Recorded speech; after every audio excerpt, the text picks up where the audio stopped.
कटोरिया विधानसभा की क्या खासियत है, कटोरिया विधानसभा में किसने बाजी मारी, कब कब बाजी मारी, कौन से समीकरण काम करते हैं, इसकी पड़ताल करेंगे। फिलहाल तो ये आरक्षित सीट है और बीजेपी यहां पर कब्जा किया हुआ है। तो क्या इस सीट का मिजाज ऐसा है कि यहां पर कमल खिलते रहे हैं या फिर उलटफेर होता रहा है?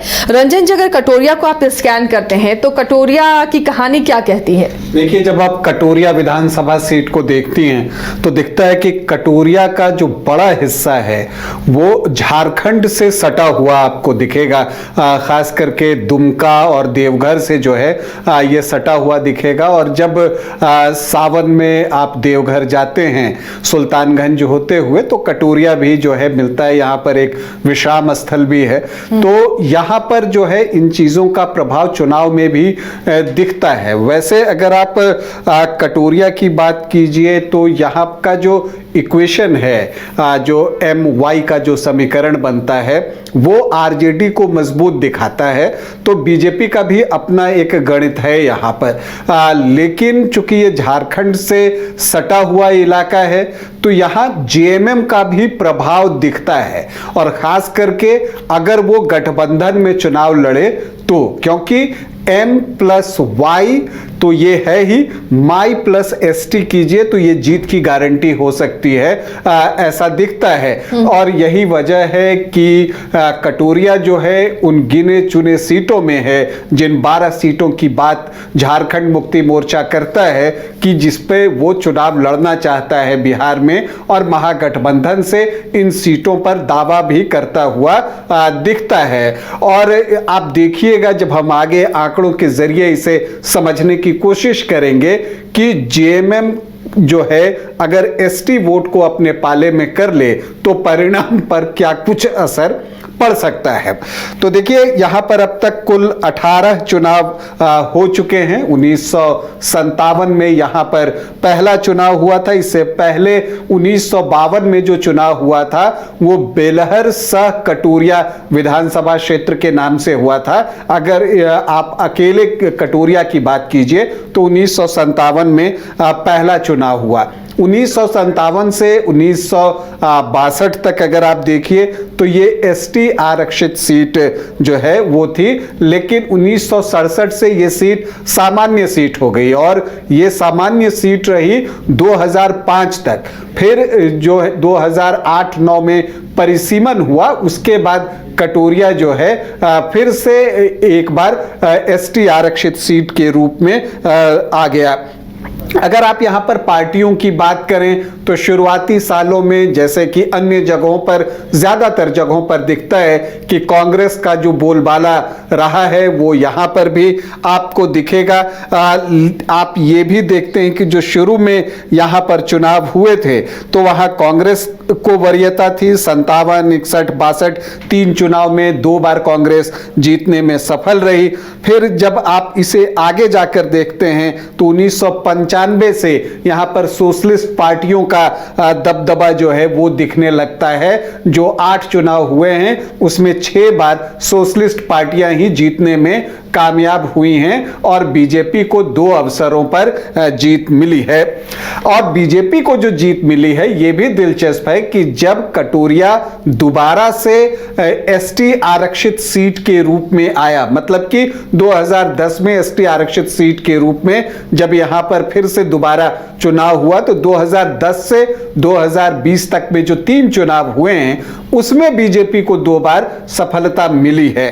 कैसे मिली, क्यों मिली, हम उस पर चर्चा करें तो जो 18 चुनाव हुए हैं कांग्रेस को 6 बार यहां से कामयाबी मिली, आरजेडी यहां से 3 बार जीतने में सफल रहा, बीजेपी जनता दल 2-2 अवसरों पर इस सीट को निकालने में कामयाब रहा, LJP, जनता पार्टी, भारतीय जनसंघ, स्वतंत्र पार्टी और निर्दलीय भी यहां से 1-1 बार चुनाव जीतने में सफल रहे हैं। सुरेश प्रसाद यादव सर्वाधिक सफल प्रत्याशी हैं यहां के, 3 बार उन्होंने कटोरिया का प्रतिनिधित्व किया, जबकि जो अभी वर्तमान सांसद हैं बांका के गिरधारी यादव वो भी जो है कटोरिया से 2 बार चुनाव जीत चुके हैं। अब अगर हम यहां पर आखिरी 3 चुनावों की बात करें कि क्या कुछ हुआ है, तो देखिए 2010 से हम शुरू करते हैं, जब ये सीट दोबारा से एसटी आरक्षित सीट की शक्ल में आया था। सोनेलाल हेम्ब्रम बीजेपी के उम्मीदवार थे, उनको आए 32,332 वोट, मतलब कि लगभग 38% वोट।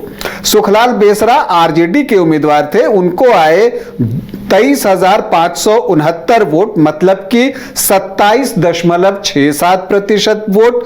तीसरे स्थान पर रहे सुरेंद्र लाल हेम्ब्रम, जो निर्दलीय चुनाव लड़ रहे थे, 10,823 वोट, मतलब कि 12.7% वोट। और जो जेएमएम के प्रत्याशी थे वो 2010 में अच्छा प्रदर्शन नहीं कर सके, मंगल हेम्ब्रम, 2,471 वोट उनको आए, लगभग 3% वोट, और वो 7वें स्थान पर रहे। तो जेएमएम का प्रदर्शन यहां अच्छा नहीं रहा। परिणाम क्या आया कि बीजेपी के सोनेलाल हेम्ब्रम जो हैं वो 8,763 वोटों से चुनाव जीत गए। फिर 2015 आता है, महागठबंधन बन चुका था, तो जेडीयू को यह सीट नहीं गई, आरजेडी ने यह सीट अपने पास ही लड़ने के लिए रख लिया और बीजेपी ने जो है यहां से अपना उम्मीदवार दिया। इस बार सोनेलाल हेम्ब्रम की बहू डॉक्टर निक्की हेम्ब्रम जो है वो चुनावी मैदान में उतरी। यहां पर क्या दिखता है कि डॉक्टर निक्की हेम्ब्रम को 44,423 वोट आते हैं, मतलब लगभग 33.5% वोट। आरजेडी से स्वीटी सीमा हेम्ब्रम चुनाव लड़ रही थी, उनको आए 54,760 वोट, मतलब कि 41.35% वोट। और जेएमएम की एंजेला हांसदा तीसरे स्थान पर रही, उनको आए 17,481 वोट, मतलब कि 13.21% वोट। तो मुकाबला त्रिकोणीय हुआ, जेएमएम का प्रदर्शन बेहतर हुआ। परिणाम क्या आया? आरजेडी को जीत मिली और यहां पर स्वीटी सीमा हेम्ब्रम 10,337 वोटों से चुनाव जीतने में कामयाब रही। अब इसके बाद हम 2020 में आते हैं। जेडीयू जो है वो एनडीए फोल्डर में आ चुका था, लेकिन इस सीट पर लड़ने का फैसला बीजेपी ने ही लिया।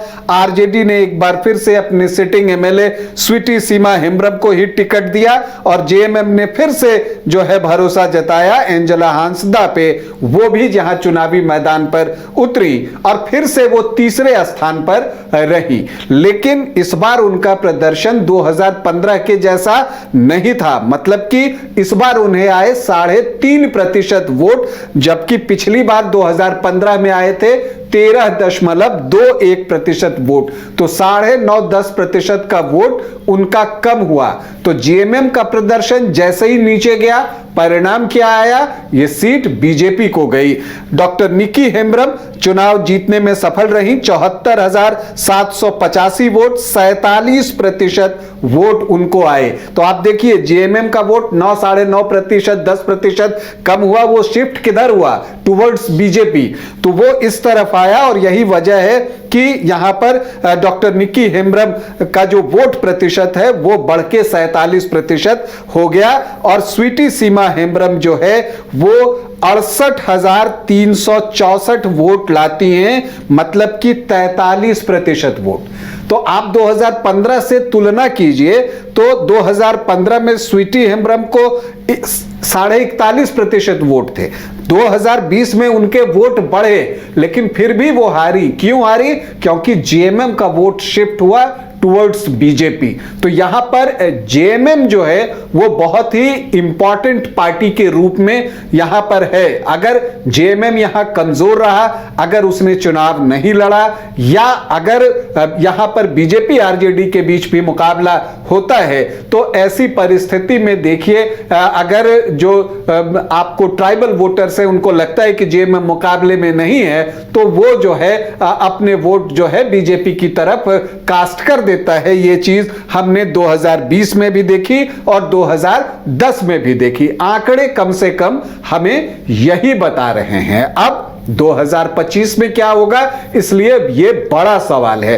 क्योंकि देखिए अब इस सीट पर कौन कौन दावेदार हैं इसको देखिए। क्या 2025 में बीजेपी एक बार फिर से कटोरिया में कमल खिलाएगा, या इस बार जो है आरजेडी का लालटेन जलेगा, या जेएमएम यहां पर महागठबंधन से सीट के लिए दावा कर रहा है। तो अब देखना है, चूंकि देखिए आरजेडी ने जो बातें कही हैं, जो बीच में रांची में निकलकर सामने भी आई कि आरजेडी अपने कोटे से सीट जो है वो जेएमएम को देगा, झारखंड मुक्ति मोर्चा को देगा। तो अब कटोरिया सीट आरजेडी जो है वो जेएमएम को देता है या नहीं देता है, ये देखना जो है वो दिलचस्प होगा। हालांकि यहां पर कई दावेदार हैं, लेकिन यहां पर मुकाबला आप देखिए तो डॉक्टर निकी हेम्ब्रम और स्वीटी सीमा हेम्ब्रम के बीच ही पिछले 2 चुनाव से हो रहा है। तो दोनों स्वाभाविक दावेदार हैं बीजेपी से और आरजेडी से क्रमशः। अब और भी कुछ प्रत्याशी हैं, अगर हम उनकी बात करें, सलोमी मुर्मू हैं, वो जो है वो कहती हैं कि मंदार हिल कॉरिडोर का निर्माण करवाएंगी।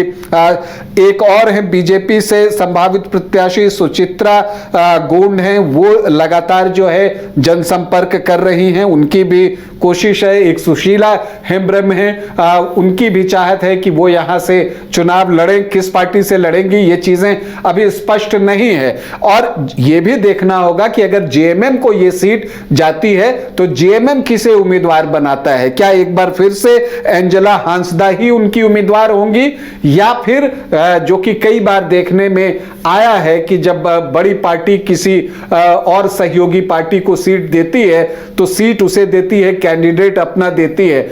यह भी देखना दिलचस्प होगा। तो कटोरिया पर जो है सबकी नजर जो है वो लगी हुई है। अब अगर हम यहां के जातीय समीकरण को समझें और समझें कि ये किस तरह का है, तो जो एक अनुमान है, मैं बराबर कहता हूं ये एक अनुमानित आंकड़ा है। यहां एससी जो हैं वो 9.18% हैं, अनुसूचित जाति 9.18% और अनुसूचित जनजाति 12.08% हैं। और इसलिए जो है ये आपको ऐसे फैक्टर बनते हैं एसटी वोटर्स जो चुनाव परिणाम पर असर डालते हैं। वो जिस तरफ शिफ्ट हो जाएंगे जो है उसका पलड़ा जो है वो भारी हो जाता है। और इसलिए यहां जेएमएम का दावा बनता है, क्योंकि यहां हेम्ब्रम, हांसदा, मुर्मू, मरांडी, सोरेन, किस्कू, उरांव जैसी जनजातियां हैं, तो जिसका लाभ जो है वो जेएमएम को मिल सकता है। और इसलिए जेएमएम इस सीट पर जो है वो दावा कर रहा है।